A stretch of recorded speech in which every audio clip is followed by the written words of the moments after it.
প্রথমে আমি মাংসগুলো পরিষ্কার করে ধুয়ে নিচ্ছি। এবারে দিয়ে দিচ্ছি লবণ আর হলুদ, লাল লঙ্কার গুঁড়া, গরম মশলা গুঁড়া, রসুন বাটা, আদা বাটা, জিরে বাটা, কুচি রাখা পেঁয়াজ, আর দিয়ে দেবো অল্প করে একটু সর্ষে তেল দিয়া ভালো করে মাখিয়ে নিতে হবে। যত মাখিব ততই মাংসের স্বাদ হবে। দিয়া কিছু সময়ের জন্য রেস্টে রেখে দিলি।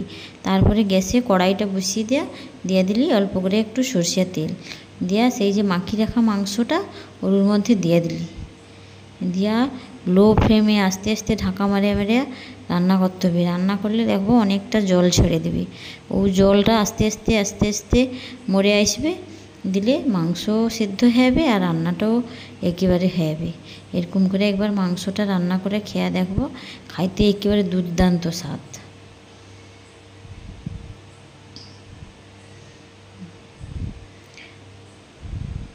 আর মাংসয় যদি জল দিয়ে দাও সেটাকে মাংস কষা বলেনি।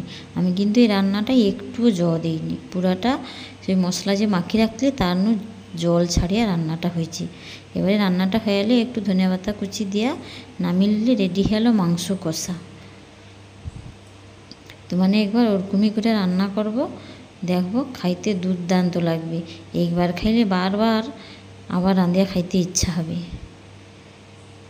রান্নাটা কেমন হয়েছে তোমাকে কিন্তু অবশ্যই আমাকে জানাইবো।